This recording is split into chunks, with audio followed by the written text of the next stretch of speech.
दोस्तों, मोहम्मद सल्लल्लाहु अलैहि वसल्लम ने आखिरी नमाज जो आप सल्लल्लाहु अलैहि वसल्लम ने पढ़ाई, मगरिब की नमाज, जुमेरात के दिन ईशा का वक्त, जब आपके सहाबाए किराम अर्ज करने लगे कि या अल्लाह के नबी, नमाज का वक्त हो चुका है। प्यारे दोस्तों, आप सल्लल्लाहु अलैहि वसल्लम के ऊपर कमजोरी आई थी।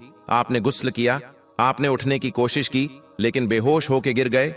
फिर होश आया। आपने पूछा, क्या तुम लोगों ने नमाज पढ़ ली? लोगों ने कहा कि ऐ अल्लाह के रसूल, हम तो आपका इंतजार कर रहे हैं, अभी इमामत नहीं हुई, अभी नमाज खड़ी नहीं हुई। आपने फिर गुस्ल किया, फिर आप खड़े होने की कोशिश करने लगे, फिर आप बेहोश हो गए। 3 मर्तबा ऐसा हुआ। आप समझ गए कि अब मस्जिद में जाने की हालत में नहीं है, अब नमाज के लिए खड़े होने की ताकत मेरी नहीं है। आप सल्लल्लाहु अलैहि वसल्लम ने फरमाया कि ये लोगों अबू बकर से कहो कि वो लोगों को मेरी जगह नमाज पढ़ाए। हजरत आयशा फरमाती है कि मेरे दिल में यह ख्याल आया कि मेरे बाप हजरत अबू बकर सिद्दीक अगर रसूल की जगह खड़े होंगे और रसूलुल्लाह के जो आसार नजर आ रहे हैं, ऐसा लग रहा है कि आप दुनिया में ज्यादा वक्त नहीं गुजारेंगे।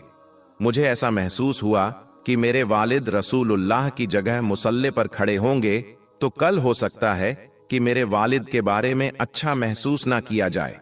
तो मैंने मेरे वालिद के लिए माजरत करने की कोशिश की। मैंने कहा कि या रसूलुल्लाह, मेरे वालिद अब्बू बकर सिद्दीक बड़े नरम दिल हैं, अगर मुसल्ले पर खड़े होंगे तो अपने जज्बात पर काबू नहीं कर पाएंगे, वो रोने लगेंगे, वो नमाज नहीं पढ़ा पाएंगे। या रसूलुल्लाह, ये जिम्मेदारी किसी और को दे दीजिए। हजरत आयशा रदी अल्लाह ताला अन्हा ने माजरत पेश की अपने वालिद की तरफ से, मगर नबी पाक ने अटल फैसला करते हुए कहा, नहीं, जाओ और अबू बकर से कहो कि वो लोगों को नमाज पढ़ाए। इसीलिए अल्लाह के रसूल सल्लल्लाहु अलैहि वसल्लम की वफात के बाद जब सहाबाए किराम की इस बात पर बहस हुई, इस बात पर डिस्कशन हुआ कि रसूलुल्लाह सल्लल्लाहु अलैहि वसल्लम के बाद खलीफा कौन होगा, रसूल के बाद कौन होगा जो लोगों की इमामत करेगा, तो हजरत उमर रदी अल्लाह ताला अन्हो ने फरमाया कि हमारी सबसे अजीब इबादत है नमाज, और नमाज के लिए सबसे अफजल इबादत के लिए रसूलुल्लाह सल्लल्लाहु अलैहि वसल्लम ने जिसको इमाम चुना है, हुजूर सल्लल्लाहु अलैहि वसल्लम ने जिसको दीन का इमाम चुना है, उसे अपने दुनिया का इमाम भी चुना है। हम उसको अपना खलीफा मानते हैं। प्यारे दोस्तों, आज हमारे कुछ भाई ये नारा लगाते हैं कि अल्लाह के रसूल के बाद खलीफा हजरत अली है। बेशक अली का मकाम अपनी जगह पर है, अली का मर्तबा अपनी जगह है, मगर रसूल करीम के खलीफा हजरत अबू बकर सिद्दीका, और ये रसूल ने क्लियर तो नहीं कहा मगर सिंपल हिंट दे दी, मगर इशारे दे दिया कि अगर मेरे बाद कोई खलीफा होगा तो हजरत अबू बकर सिद्दीक है। प्यारे दोस्तों, एक औरत अल्लाह के रसूल सल्लल्लाहु अलैहि वसल्लम के पास आती है, विरासत का मसला पूछती है। नबी करीम सल्लल्लाहु अलैहि वसल्लम उसको मसले का हल बताते हैं। उसके बाद अल्लाह के रसूल सल्लल्लाहु अलैहि वसल्लम उस औरत से कहते हैं कि ये खातून, आइंदा कभी तुम यहां पर आओ और अगर मुझसे मुलाकात ना हो, मेरा इंतकाल हो जाए, मैं दुनिया से चला जाऊं, तो फिर तुम अबू बकर सिद्दीक के पास जाना, तो उससे अपना मसला पूछना, उनके सामने अपना मसला रखना। नबी करीम ने इशारा दे दिया कि मेरे बाद मुसलमानों के लायक अगर कोई है तो अबू बकर सिद्दीक है। के बाद जुमेरात को ईशा की नमाज हजरत अबू बकर सिद्दीक ने पढ़ाई, और उसके बाद अल्लाह के रसूल की जिंदगी में 17 वक्त की नमाज हजरत अबू बकर सिद्दीक ने पढ़ाई। एतवार का दिन आया। वफात के एक दिन पहले अल्लाह के रसूल ने अपने गुलामों को आजाद किया। आपके घर में 7 दीनार रखे हुए थे, उस 7 दीनार को आपने खैरात किया। आपके पास जो हथियार था, जो तलवारें वगैरह थीं, वह आपने मुसलमानों को दे दी। उसके बाद आपने अपने नवासों हजरत हसन और हुसैन को बुलाया, अपनी बेटी फातिमा को बुलाया, उनसे प्यार किया, उनसे बातें की और मुसलमानों को वसीयत की, यह मेरी बेटी है, मेरे नवासे हैं, उनके साथ अच्छा सुलूक करना, उनको तकलीफ मत देना। पीर का दिन है, जिस दिन अल्लाह के रसूल सल्लल्लाहु अलैहि वसल्लम का इंतकाल हुआ। उस दिन फजर की नमाज हजरत अबू बकर सिद्दीक रदी अल्लाह ताला अन्हो साहबा को पढ़ा रहे हैं। बुखारी के अल्फाज है, हजरत अनस इब्ने मालिक कहते हैं कि अल्लाह के नबी ने पीर के दिन फजर की नमाज हो रही थी। अबू बकर लोगों को नमाज पढ़ा रहे थे। अल्लाह के रसूल को थोड़ा आराम महसूस हुआ। आप अपने हुजरे के दरवाजे पर आए। आपने पर्दा हटाया, आपने देखा कि अबू बकर लोगों को नमाज पढ़ा रहे हैं, मेरे सहाबा नमाज पढ़ रहे हैं। नबी करीम सल्लल्लाहु अलैहि वसल्लम के चेहरे पर मुस्कुराहट फैल गई। अल्लाह के नबी मुस्कुराने लगे और नबी का चेहरा ऐसा चमक रहा था जैसे कुरान के अल्फाज की तरह नबी का चेहरा चमक रहा था। कहते हैं कि रसूलुल्लाह दरवाजे पर खड़े हैं, सहाबा नमाज पढ़ रहे हैं, मगर सहाबा ने रसूलुल्लाह सल्लल्लाहु अलैहि वसल्लम की मौजूदगी को महसूस कर लिया। रसूलुल्लाह सल्लल्लाहु अलैहि वसल्लम के दरवाजे पर आने को महसूस कर लिया और हमें यह डर हुआ कि मारे खुशी के कहीं हम नमाज तोड़ ना दें, कहीं हमारी नमाज खराब ना हो जाए। और जैसे ही हजरत अबू बकर सिद्दीक को यह महसूस हुआ कि अल्लाह के रसूल दरवाजे पर आ रहे हैं, हजरत अबू बकर सिद्दीक फौरन समझ गए और पीछे हटने लगे। अल्लाह के रसूल हाथ से इशारा किया, नमाज को तुम जारी रखो, तुम पीछे मत हटो। हजरत सिद्दीक ने नमाज पढ़ाई और अल्लाह के रसूल ने पर्दा गिरा दिया और वापस अंदर चले गए। हजरत कहते हैं कि यह आखिरी नजर थी जो हमने अल्लाह के रसूल को देखा था। अल्लाह के रसूल का वो आखिरी दीदार था। पीर के दिन चाश्त का वक्त था। अल्लाह के रसूल सल्लल्लाहु अलैहि वसल्लम की तबीयत और ज्यादा खराब हो रही थी और ज्यादा बीमारी और कमजोरी बढ़ रही है।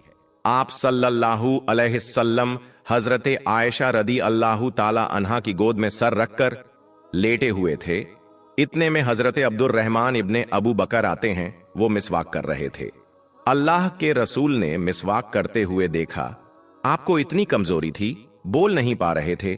आपने इशारा किया हजरत आयशा को, तो हजरत आयशा समझ गई कि अल्लाह के रसूल मिसवाक करना चाहते हैं। हजरत आयशा फरमाती है कि मैंने अब्दुर्रहमान से मिसवाक ली, जो मिसवाक बहुत ज्यादा सख्त थी।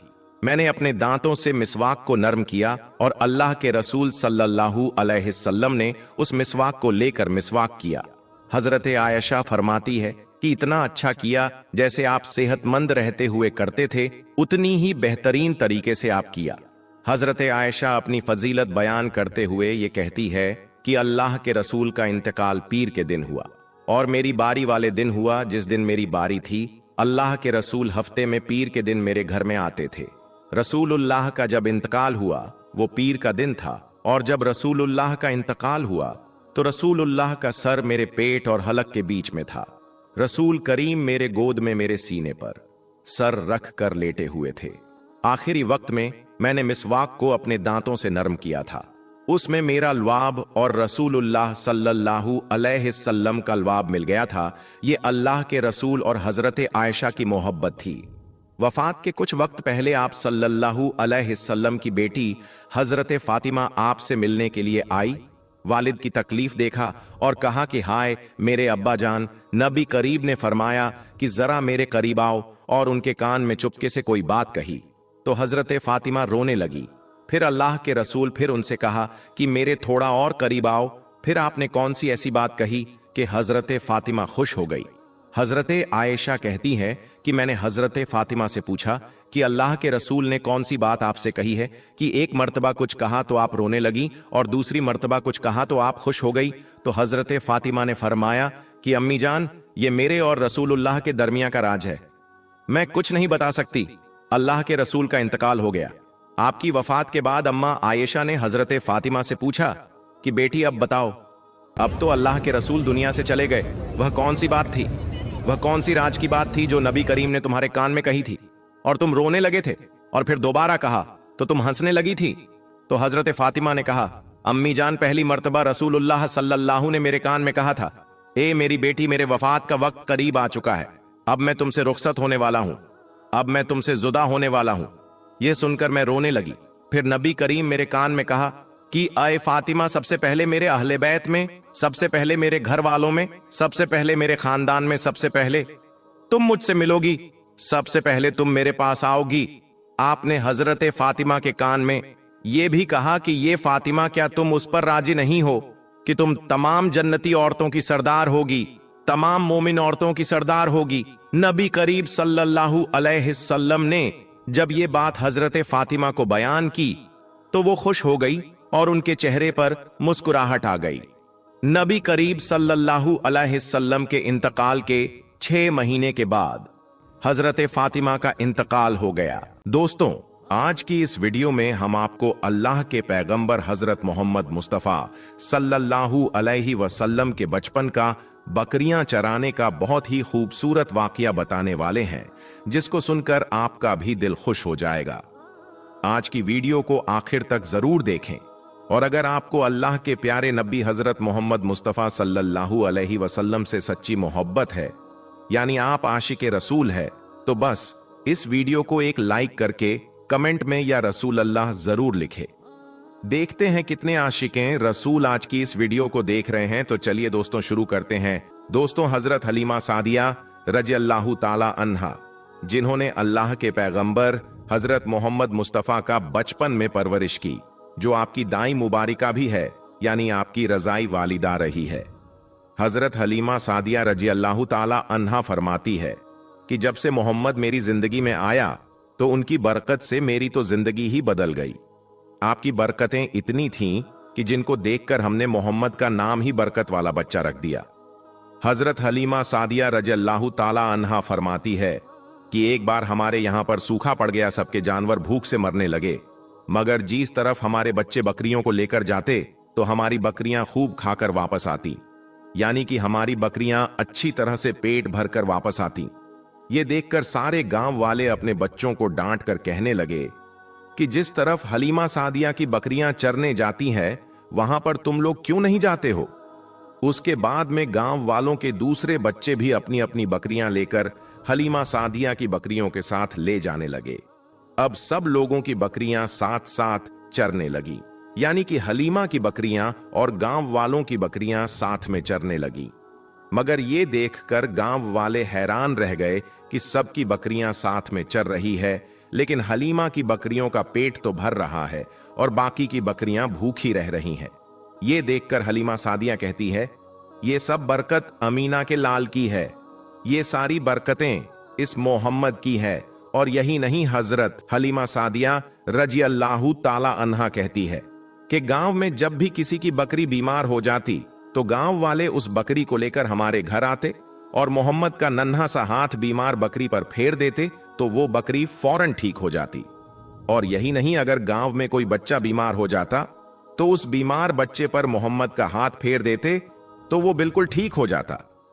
प्यारे दोस्तों, अल्लाह के पैगंबर हजरत मोहम्मद मुस्तफ़ा सल्लल्लाहु अलैहि वसल्लम जब हजरत हलीमा सादिया के पास में परवरिश पा रहे थे और जब आपकी उम्र मुबारक 3 साल की हो गई थी, तो एक दिन हलीमा सादिया की सगी बेटी अपनी मां से कहने लगी, यानी कि आप सल्लल्लाहु अलैहि वसल्लम की मुंह बोली बहन, अपनी मां हलीमा सादिया से कहने लगी कि जब मैं बकरी चराने के लिए जाती हूं तो मेरा वहां पर भाई मोहम्मद के बगैर दिल नहीं लगता। ये मेरी मां, मेरा एक काम करो, जब मैं बकरियां चराने के लिए जाऊं तो मेरे भाई मोहम्मद को भी मेरे साथ में भेज देना। तो ये सुनकर हजरत हलीमा सादिया रजी अल्लाह ताला अन्हा कहने लगी, नहीं बेटी, अभी मोहम्मद बहुत छोटा है, अभी ये बहुत नरम नाजुक है, कहीं इसको धूप लग गई तो देखो कितना हसीन और मुबारक चेहरा है, मैं इसको तकलीफ नहीं दे सकती। ये तो मेरा शहजादा है, अगर मोहम्मद के पांव में कोई पत्थर चुभ जाए, अगर जंगल में जाते हुए मोहम्मद के पैरों में कोई कांटा चुभ गया तो अभी ये बहुत छोटा है, इसीलिए मैं इसको तुम्हारे साथ जंगल में नहीं भेज सकती। जंगल में जानवर इसको तकलीफ पहुंचाएंगे, वो इसको मशक्कत में डाल देंगे। ये सुनकर हजरत हलीमा सादिया की बेटी कहने लगी, ऐ मां, तुम धूप की बात करती हो, जब मैं कभी भाई मोहम्मद के साथ में बाहर जाती हूं तो आसमान से बादल आकर हम पर साया करते हैं। और अम्मी जान, तुम जंगलों के जानवरों की बात करती हो तो सुनो, जंगल के जानवर भाई मोहम्मद के मुंह को चूमते हैं, जानवर तो उसको सजदा करते हैं। और यही नहीं, जब भी हम भाई मोहम्मद के साथ बकरियां चराने के लिए जाते हैं तो हमारे सब काम आसान हो जाते हैं, हमारी बकरियां भी इधर उधर नहीं जाती। जब हजरत हलीमा सादिया की बेटी बार बार इसरार करने लगी तो हजरत हलीमा सादिया ने इजाजत दे दी। उसके बाद दूसरे दिन अल्लाह के पैगंबर हजरत मोहम्मद मुस्तफ़ा सल्लल्लाहु अलैहि वसल्लम अपनी बहन और बकरियों के साथ जंगल में बकरियां चराने के लिए निकल पड़े। आसमान से एक बादल का टुकड़ा आप पर साया किए हुए था। इस तरह से 4-5 दिन आप सल्लल्लाहु अलैहि वसल्लम अपनी मुंह बोली बहन के साथ बकरियां चराने के लिए जाते रहे। एक दिन हजरत हलीमा सादिया रजी अल्लाह ताला अन्हा ने आप सल्लल्लाहु अलैहि वसल्लम को रोक दिया और कहने लगी, बेटे मोहम्मद, आज के बाद तुम बकरियां चराने के लिए नहीं जाओगे, क्योंकि अब मैं तुम्हें और तकलीफ नहीं दे सकती। ऐ मेरे बेटे, मुझे तुमसे बहुत मोहब्बत है। एक तो मुझे तुम्हारी ये दूरी बर्दाश्त नहीं होती, और दूसरी बात, तुम मेरे पास बहुत ही अजीज अमानत हो। इसीलिए आज से तुम बकरियां चराने के लिए नहीं जाओगे, तुम अब घर में ही रहोगे। इस तरह हजरत हलीमा सादिया ने पैगंबर हजरत मोहम्मद मुस्तफ़ा सल्लल्लाहु अलैहि वसल्लम को बकरियां चराने से रोक दिया। फिर आप अपनी बहन के साथ जंगल में एक दिन नहीं गए, उसके बाद दूसरे दिन भी नहीं गए। इसी तरह से 3 दिन तक बकरियां चराने के लिए जंगल में नहीं गए। तो तीसरे दिन हजरत हलीमा सादिया रजी अल्लाह ताला अन्हा ने देखा कि उनकी बेटी रोती हुई उनके घर आई। ये देखकर दाई हलीमा ने पूछा, यह मेरी बेटी क्या हुआ, क्यों रो रही हो? तो बेटी कहने लगी, अम्मा, हमारी एक बकरी को जंगल में एक भेड़िया उठाकर ले गया है। जब दाई हलीमा ने अपने बेटी के मुंह से यह बात सुनी तो दाई हलीमा की आंखों में आंसू आ गए। जब अल्लाह के पैगंबर हजरत मोहम्मद मुस्तफ़ा सल्लल्लाहु अलैहि वसल्लम ने अपनी मां हलीमा सादिया रजी अल्लाह ताला अन्हा की आंखों में आंसू देखे तो आप सल्लल्लाहु अलैहि वसल्लम के आंखों में से आंसू बहने लगे, क्योंकि आपका दिल बचपन से ही बड़ा नरम था। किसी का भी दुख आपसे बर्दाश्त नहीं होता था, और दाई हलीमा तो आपकी वालिदा मोहतरमा थी। फिर आप सल्लल्लाहु अलैहि वसल्लम कहने लगे, अम्मी जान, आप रोती क्यों हो? हलीमा सादिया कहने लगी, यह बेटा मोहम्मद हमारी एक बकरी को जंगल में एक भेड़िया उठाकर ले गया, पता नहीं अब हमारी बकरी के साथ वो क्या करेगा। तो ये सुनकर अल्लाह के प्यारे नबी सल्लल्लाहु अलैहि वसल्लम ने फरमाया, अम्मी जान, आप रोना बंद कर दो, हम हमारी बकरी को अभी वापस लेकर आते हैं। ये बात सुनकर अम्मा हलीमा सादिया कहने लगी, नहीं मेरे बेटे, आप जंगल में मत जाना, भेड़िया खतरनाक होते हैं, वो कहीं आपको नुकसान ना पहुंचा दे। इसी तरह दाई हलीमा मना करती रही, लेकिन आप सल्लल्लाहु अलैहि वसल्लम नहीं माने और कहने लगे, नहीं अम्मा, हम अभी के अभी हमारी बकरी को वापस लेकर आते हैं। उसके बाद अल्लाह के पैगंबर हजरत मोहम्मद सल्लल्लाहु अलैहि वसल्लम बकरी की तलाश में जंगल पहुंच गए और एक सदा लगाई। सदा दी आपने, ऐ साकीने सहरा, इधर आओ, मेरी अम्मी की बकरी ले गया है, कौन बतलाओ। सदा सुनते ही सारे भेड़िए जानवर सब आए, झुकाकर सर सलामी दी, अदब उनका बजा लाए।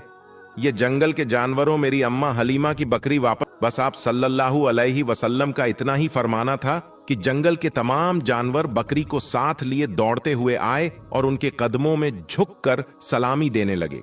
इतना कहकर वो भेड़िए आपके कदमों में बैठ गए और निहायत ही अदब के साथ कहने लगे, ऐ अल्लाह के नबी, आप पर हमारी जान कुर्बान। इतना सुनकर आप सल्लल्लाहु अलैहि वसल्लम ने फरमाया, ये जानवरों, क्या आपको मालूम नहीं था कि ये बकरी हमारी अम्मा हलीमा की है? बताओ, तुमने हमारी अम्मा को तकलीफ क्यों दी? क्या आपको मालूम नहीं अभी भी हमारी अम्मा रो रही हैं? आपने क्यों हमारी अम्मा की बकरी को उठाया? तो वो जानवर कहने लगे, ऐ अल्लाह के रसूल, आप बकरियां चराने के लिए कुछ दिन तो जंगल में आए, उस वक्त हम छुप छुप कर आपके हुस्न का दीदार करते रहे और देखते थे कि इस कायनात के बनाने वाले ने अपना महबूब कैसा बनाया। ऐ अल्लाह के रसूल, उसके बाद आपने जंगल में आना ही बंद कर दिया। 3 दिन गुजर गए, आप जंगल में तशरीफ ना लाए। तो ये देखकर हम सब ने यही सोच लिया, पकड़ लो एक बकरी, आप फिर तशरीफ लाएंगे, इसी हीले से हम सब आपका दीदार कर पाएंगे कि अगर अल्लाह के रसूल सल्लल्लाहु अलैहि वसल्लम के हुस्न का दोबारा दीदार करना है तो हलीमा की बकरी को उठा लाओ। मोहम्मद उस बकरी को छुड़ाने के लिए जरूर आएंगे, क्योंकि वो अपनी मां को रोता हुआ नहीं देख पाएंगे, और इस तरह से हमारा दीदार मुस्तफा होगा। और वो जानवर कहने लगे, ऐ अल्लाह के रसूल, आप पर हमारी जान कुर्बान। बहाना तो इस बकरी का था, लेकिन हमारा मकसद सिर्फ आपका दीदार करना था, इसीलिए हमने आपकी अम्मा की इस बकरी को निशाना बनाया। तो दोस्तों, देखा आपने मोहब्बत का ये मंजर। इन जानवरों में शेर जो खूंखार माना जाता है वो भी था, भेड़िए जो खूंखार माने जाते हैं वो भी थे, जंगल में जितने भी खूंखार जानवर थे वो भी इस जानवरों में शामिल थे। दोस्तों, अगर एक बकरी को कोई भेड़िया उठा ले जाता है, कोई शेर उठा ले जाता है, तो उसे छोड़ता नहीं है, उसे अपनी खुराक बना लेता है। लेकिन आप यहां पर इस मोहब्बत को देखिए कि जानवर भी जिसको सजदा करते हैं, ऐसे हैं हमारे नबी सल्लल्लाहु अलैहि वसल्लम। दोस्तों, भारत में एक पुलिस वाली औरत के साथ कुरान मजीद का एक ऐसा मोजिजा हुआ जिसने तमाम लोगों के रोंगटे खड़े कर दिए। अल्लाह तबारक व तआला ने उस औरत के साथ ऐसा क्या किया, वहां पर मौजूद तमाम लोगों की आंखें फटी की फटी रह गईं। हर कोई सोचने लगा, यह कैसे मुमकिन है, यह कैसे हो सकता है। यह पुलिस वाली मुसलमान से इंतहा नफरत करती थी। यह मुसलमान को देखना भी गवारा ना करती। अगर किसी वजह से मुसलमान को गिरफ्तार करना पड़ता तो वापस आकर गिरफ्तार करने वाले हाथों को कई बार धोती। यह मुसलमान को अछूत समझती। उसके वालिदैन ने उसे कई बार मुसलमान से दूर रहने को कहा। मुसलमानों के खिलाफ उसके अंदर इंतहाई बुग़्ज़ था। कहते हैं कि अनहोनी को कोई रोक नहीं सकता। जो खुशी और तकलीफ अल्लाह तबारक व तआला ने जिस किसी इंसान की जिंदगी में लिख दी, उसे उस परेशानी का सामना करना पड़ता है। बाज औकात यही परेशानियां इंसान की जिंदगी बदल देती है। फिर इंसान सोचता है, यही तकलीफें हैं जिसने मुझे जीने का अंदाज बताया। ऐसा ही उस हिंदू पुलिस वाली के साथ हुआ जिसने देखने वालों को हैरानों परेशान कर दिया। यह वाकया राजस्थान के जिला जयपुर में पेश आया, जहां एक हिंदू औरत पुलिस इंस्पेक्टर के तौर पर फराइज अंजाम दे रही थी। उस औरत का शौहर भारत का एक बहुत बड़ा बिजनेसमैन था। वो मसालों का कारोबार करता। उसका कारोबार पूरे अरब ममालिक में था। एक दिन वो औरत एक दरवेश को चोरी के इल्जाम में पकड़कर ले आई।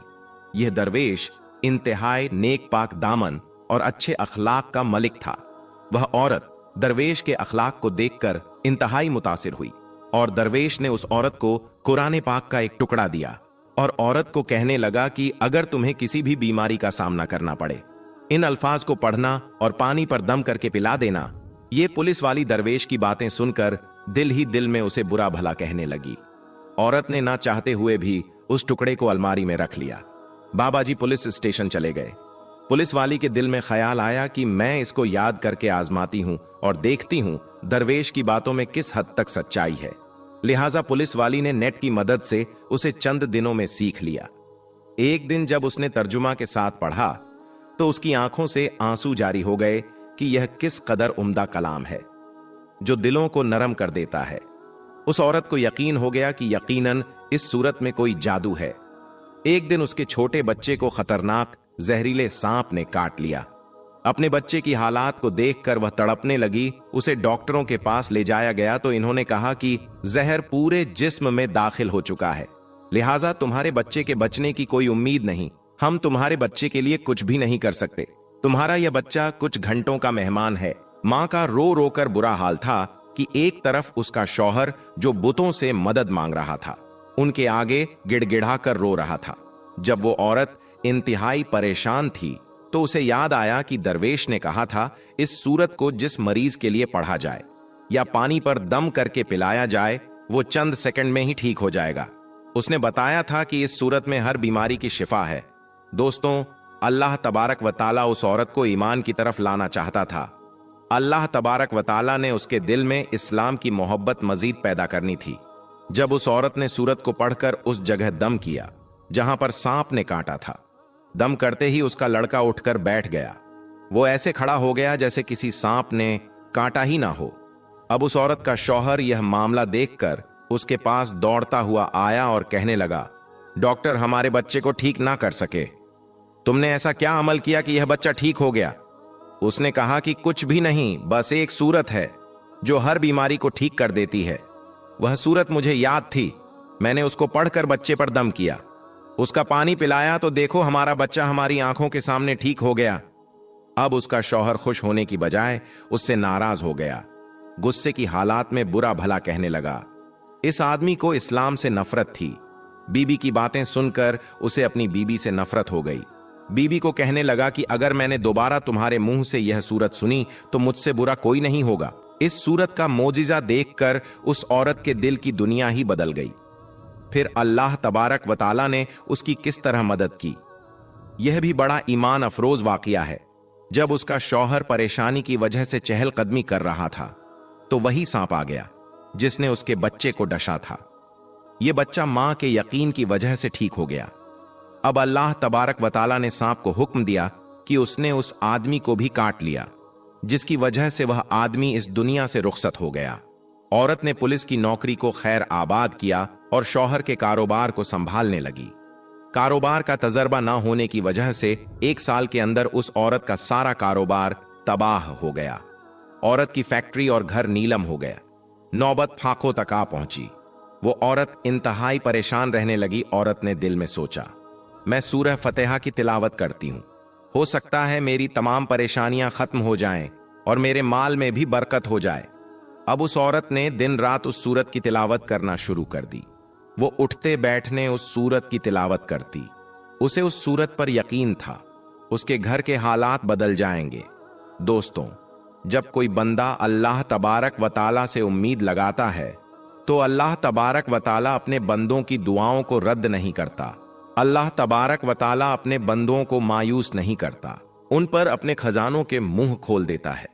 7 दिन के अंदर अंदर उस औरत को खुशखबरी मिल गई कि उसके कारोबार को संभालने के लिए उसके शौहर का दोस्त आ रहा है, जो अमेरिका में उसका पार्टनर था। उस औरत के पास आकर कहने लगा, आप फिक्र ना करें, वो मेरे भाई की तरह था। मैं आप लोगों की मदद जरूर करूंगा, आपकी तमाम मुश्किलात दूर हो जाएंगी। फिर उस आदमी ने उस औरत का कारोबार संभाला। देखते ही देखते उनके हालात पहले की तरह हो गए। एक दिन वो औरत उस सूरत की तिलावत कर रही थी तो उसके शौहर का दोस्त कहने लगा, आप यह क्या मंत्र हर वक्त पढ़ती रहती हो? उसने बताया, यह मंत्र नहीं बल्कि मुसलमानों की कुरान मजीद की एक सुराह है। फिर उसने उसे बताया कि इस सूरत की वजह से किस तरह उसका बेटा ठीक हुआ। उसके शौहर का दोस्त कहने लगा, आप मुसलमान क्यों नहीं हो जाती? जिस कुरान मजीद की एक सूरत में इस कदर बरकत है तो पूरे कुरान मजीद में किस कदर आफियत होगी। चुनांचे उस औरत ने कलमा पढ़ा और वह मुसलमान हो गई। फिर उस आदमी ने भी कुरान मजीद सर्च करना शुरू कर दी। उसने कुरान मजीद पर बहुत ज्यादा तहकीक की। चुनांचे कुछ महीनों के बाद वह भी मुसलमान हो गया। फिर इन दोनों ने शादी कर ली और हंसी खुशी जिंदगी बसर करने लगे। दोस्तों, कुरान मजीद की वो सूरत जो औरत पढ़ती थी उसका नाम सूरह फातिहा है।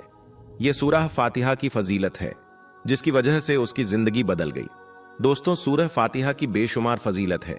एक दफा हुजूर अकरम सल्लल्लाहु अलैहि वसल्लम ने उबय बिन काब, जो कि कारी कुरान थे, फरमाया, क्या आप यह पसंद करते हैं कि मैं आपको एक ऐसी अजीम सूरत लिखाऊं कि उस जैसी सूरत तौरात, इंजील और जबूर में भी नाजिल नहीं हुई?